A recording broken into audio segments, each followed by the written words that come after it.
Soloing over chord changes is one of the most valuable skills you can learn as a guitarist, but it can also be one of the most challenging. It therefore needs to be broken down into the smallest steps possible. The aim of this presentation is to get you in the right frame of mind for learning how to play through chord changes, and to give you a number of ways to approach it. By combining the approaches we're about to look at, you'll keep your creative options open and avoid imposing unnecessary limitations on your playing. The chord shape method involves identifying the chords you're playing over through familiar chord shapes on the fretboard, and using the tones within those shapes as marker points for your soloing phrases. Think of it like connect the dots, with the chord tones being the dots that help outline your solo. These chord tones will become your strongest and safest target notes, as they're part of the backing chords, so there's no risk of emphasizing an awkward or dissonant note. Once you have your chosen chord tones in place, you can then bridge them together into phrases, typically by using related scales. Here's how you should start out in order to build confidence with this process. Let's say we had a progression of A major, E major, B minor and D major, a typical 1-5-2-4 progression.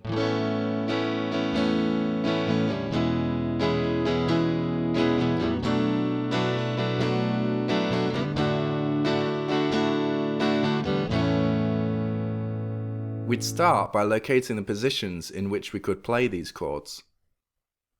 Avoid open position shapes for now because we want as much room for manoeuvre as possible, and we'll get that higher up the fretboard.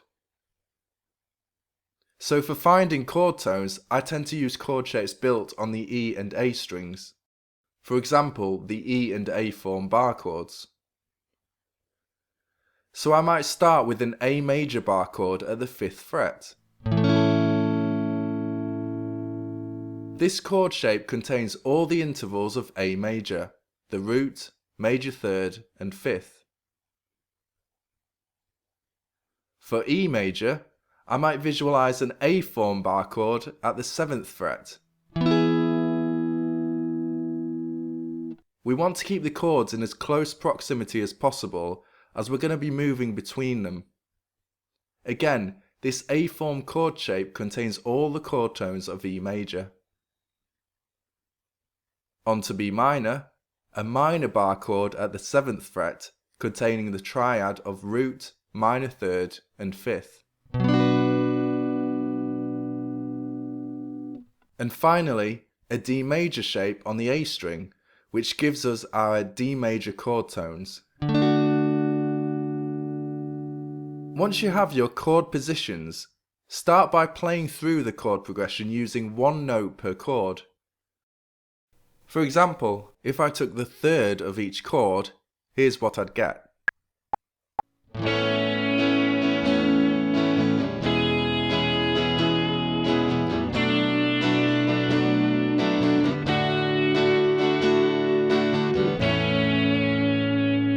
Of course, you don't have to use the third of each chord, just find a nice flow from one chord tone to the next. A general rule is that the root and third are the strongest tones, with the 5th being the weakest.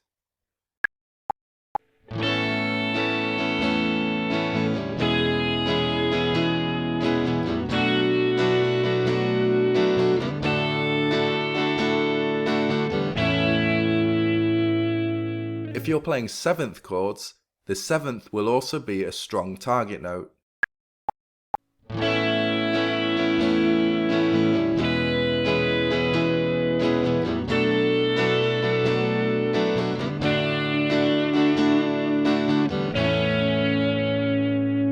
It sounds kinda nice as it is, and that's because we're using tones that harmonise naturally with each chord.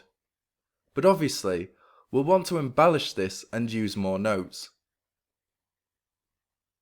If you know the scale that fits the chord progression, A major in this case, then you could superimpose a pattern over that sequence of chords and use that to link your chord tones together.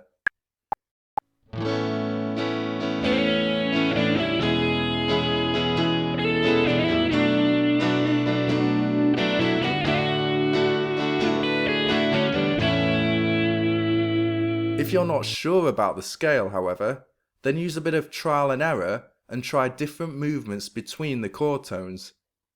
Let your ear be the judge of what sounds good and what doesn't. The chord tones will help put what you play into the context of the chord you're playing over. The arpeggio method is similar to the chord shape method, since arpeggios, like chord shapes, are built purely from chord tones, but this time we're involving them more in our phrasing. This method requires that you know the basic major and minor arpeggio patterns, ideally 7th arpeggios. For example, going back to A major, we could build an A major arpeggio as follows. When the chord changes to E major and B minor, we'd move to an E major and B minor arpeggio respectively.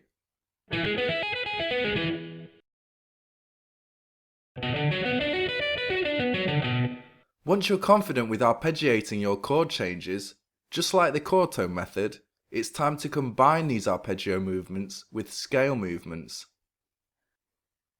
Again, if you know your scales, you should be able to superimpose them onto your arpeggio patterns. The arpeggio then becomes the skeleton of your soloing phrases. Practice using arpeggios in different parts of your phrasing. The scale method is another way of finding chord tones in a typical major or minor key progression. I'll be going into more detail with this in a separate lesson, but here's the scale method in a nutshell. The chords in most progressions can be connected to the major scale. If you picture this scale in its natural sequence, each degree of the scale marks the root of a new chord. So from 1 to 7, we have a sequence of 7 chords that reside within this scale system.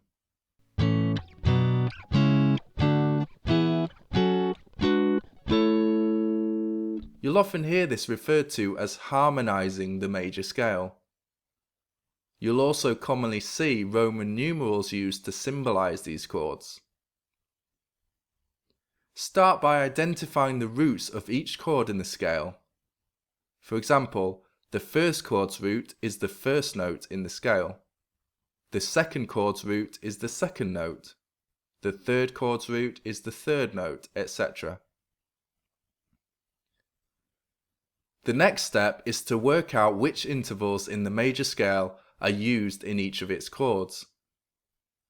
For example, the 1 chord, which is major, uses the 1, 3 and 5 from the scale. The 2 chord, which is minor, uses the 2, 4 and 6 from the scale. The 3 chord, which again is minor, uses the 3, 5 and 7 from the scale. And so on it goes. The pattern you should see here is that when we move to the next chord in the sequence, so too do we move each note in the preceding chord to the next. Notice also how we take the root of the chord, add 2 for the third, and add another 2 for the fifth. Once you have this sequence committed to memory, you'll know exactly where the chord tones for each chord in a typical major key progression lie, assuming you've learned some major scale patterns.